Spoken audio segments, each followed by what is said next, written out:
Good morning guys, welcome to our vlog. कैसे हैं आप सब? आज मैं भी बहुत अच्छा फील कर रही हूँ, इसलिए मैं रेडी होके आज बिल्कुल व्लॉग स्टार्ट कर रही हूँ। और बच्चों को ना गर्मी हो रही है बहुत ज़्यादा, क्योंकि आज लाइट चली गई है थोड़ी देर के लिए। आ जाती है पर उतने 2-5 मिनट में भी इन लोग बहुत परेशान हो जाते हैं। रिसेंट में ना मेरे व्हाट्सएप में एक मैसेज आया था, बहुत तेज़ी से वो फैल रहा है कि उनका जो पपी है उसको किसी स्ट्रीट के डॉग ने काट लिया है, और उसके वजह से वो बहुत क्रिटिकल था 3-4 दिनों तक, और उसके बाद उसकी डेथ हो गई। तो बहुत ज़्यादा वैसा मचा हुआ है कि यार स्ट्रीट डॉग्स ऐसे होते हैं वैसे होते हैं सब। I agree to the fact कि अपना बच्चा खोने का जो दर्द होगा वो बहुत ही इंटेंस होगा और बहुत तकलीफ़ होती है, लेकिन उसके सारे साइड्स समझना कितना ज़रूरी है। मैं आपको एक पॉइंट वाइज आपको बताती हूँ कि क्या क्या चीज़ें इसमें हो सकती हैं। रिसेंट में मेरे व्हाट्सएप में एक मैसेज आया था, जहाँ पर किसी के पेट को स्ट्रीट पपी ने बाइट करने की वजह से 3-4 दिनों तक वो बहुत सीरियस रहा, एंड आफ्टर दैट उसकी डेथ हो गई। तो मुझे लगता है, मैं अभी रिसेंटली भी मैंने वो इशू चल ही रहा था तब मैंने बात छेड़ी थी कि सोशलाइज़ करना कितना ज़रूरी है। ऐसा नहीं है कि सोशलाइज़ करने के बाद ऐसे इंसिडेंसेस नहीं होते हैं, ऑब्वियसली हो सकता है, but you need to be very very alert.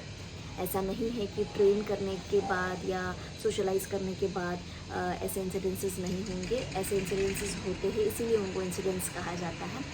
और मुझे लगता है कि जो ब्रीड्स के डॉग होते हैं ना, उनके साथ पेट पेरेंट्स का एक बिहेवियरल पैटर्न जो होता है वो बहुत अलग होता है।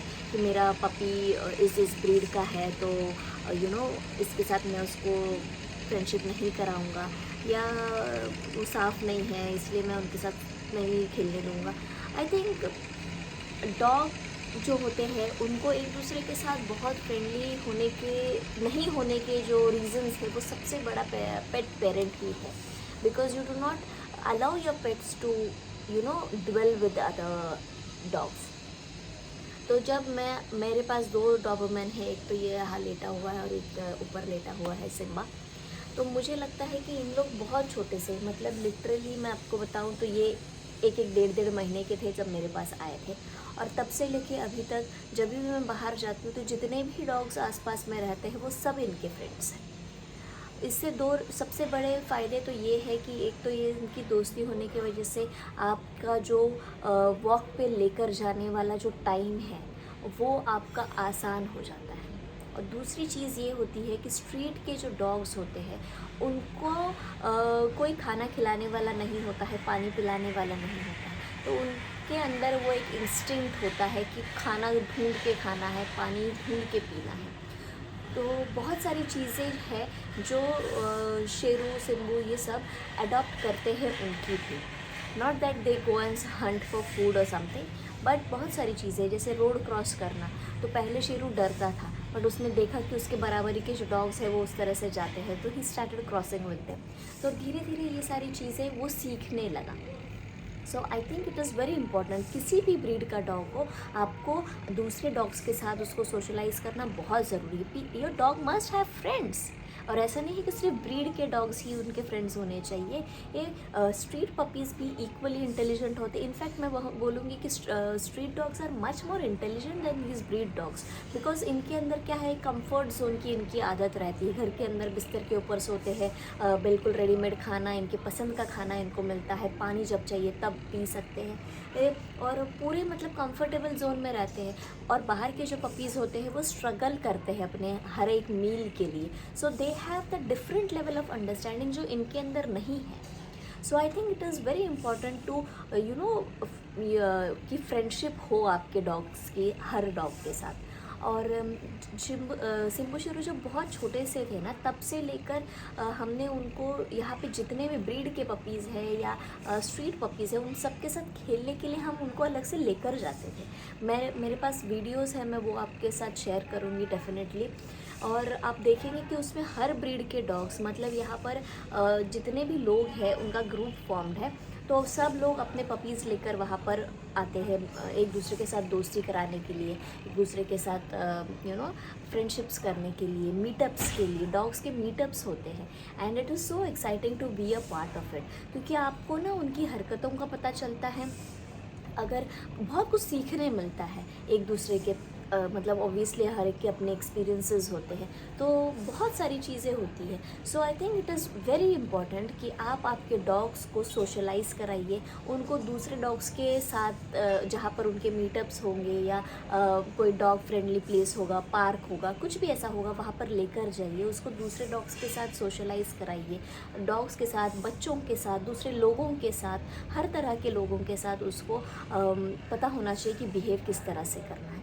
मैंने देखा यहाँ पर एक डॉग है, आई थिंक जर्मन शेफर्ड है, और वो मतलब इतना ज़्यादा अकेला रहता है कि वो किसी और डॉग को उसके आसपास में बर्दाश्त कर ही नहीं सकता है। लिटरली वो सुबह के 5 बजे से पहले वॉक के लिए आते हैं और रात में नहीं पता कब जाते हैं, हमको नहीं पता है टाइमिंग। एक बार वो इतने लेट जाते हैं बिकॉज और कोई कुत्ता वहाँ नहीं होता है उस टाइम पर, और अगर वो कभी गलती से शेरू शिम्बू को देख लेता है तो वो इतना ज़्यादा खींचता है कि वो जो लेडी है वो लिटरली उसको 1-2 बार छोड़ दी थी कि उसे संभल ही नहीं रहे थे। सो ऐसे सिम्बू शेरू नहीं करते हैं, ऐसा वो तब करते हैं जब उनको खेलने के लिए भागना हो।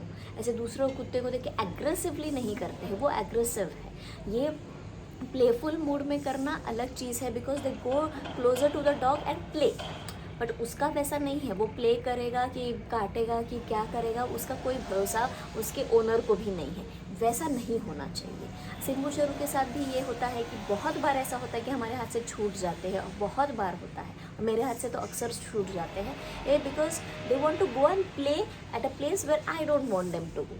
कीचड़ में चले जाएंगे, मिट्टी में चले जाएंगे, साफ़ सुथरे जगह में नहीं जाते।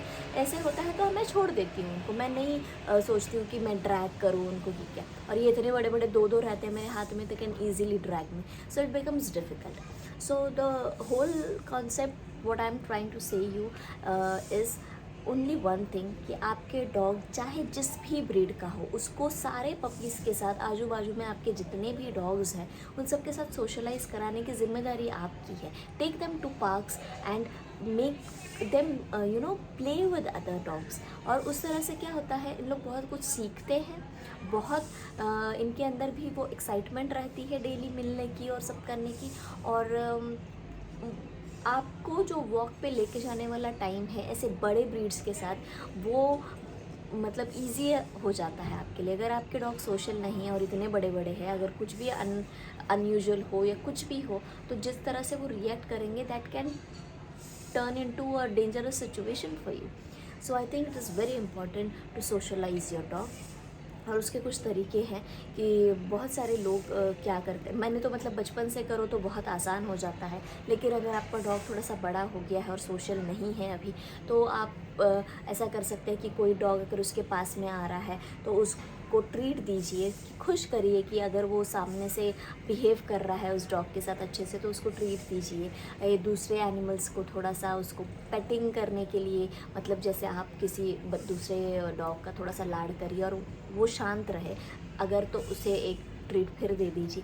तो ऐसे करते करते मतलब कि उसको ये होना चाहिए कि मेरे होते हुए अगर कोई और भी पास में आ रहा है तो उसके बदले में मुझे कुछ मिल रहा है, तो वो जो मेंटालिटी होती है ना बच्चों की, तो वो धीरे धीरे डेवलप होती हो जाएगी डेवलप, और उसको समझ में आएगा कि ये सब भी हमारे फ्रेंड्स हैं, मेरे दुश्मन नहीं हैं।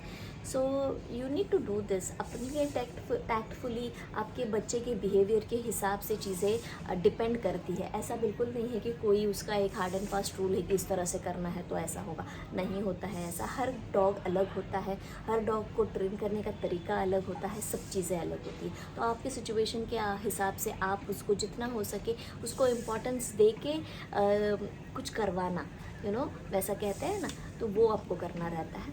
एंड बहुत ज़्यादा इम्पॉर्टेंट है सोशलाइज करना, तो ये ट्रेनिंग का एक बहुत बड़ा हिस्सा है। बाकी की चीज़ें जो है सेट इट स्टॉप स्टे ये सब चीज़ें तो वो एक टाइम के बाद सीख ही जाते हैं बच्चे, लेकिन दूसरे डॉग्स के साथ बिहेव करना I think is a very very important training part, and every dog should be train for this. और ऐसा नहीं है कि शेरू के साथ कोई इंसिडेंस नहीं हुआ। इतने सब अच्छा होने के बाद भी इसको भी स्ट्रीट पपी काट लिया था बचपन में, ये जब 2-3 महीने का था। और कुछ नहीं, मतलब खेल रहे थे और खेलते खेलते नहीं पता उसको क्या मन पे आया वो फीमेल डॉग के, और वो अचानक से उसके पीछे वाला पैर जो है उसमें उसने काट लिया था। ज़्यादा नहीं कुछ हुआ था और ये भी वैक्सीनेटेड था, और हमने इमीडिएट लेवल पे ट्रीटमेंट कराई तो कुछ प्रॉब्लम नहीं हुई। पर खेलते खेलते भी बच्चे ऐसा कर लेते हैं। सो हर बार ही कुछ सीरियस हो ऐसा नहीं है। और आपके वैक्सीनेशंस जो होंगे वो आप टाइमली बेसिस पे करिए। कुछ भी छोटी मोटी इंजरी होती है या कभी कुछ भी ऐसा होता है तो इमीडिएट लेवल पे आप आपके पेट वेट से कंसल्ट करिए। तो ये सारी मेजर्स है जो आपको लेने पड़ते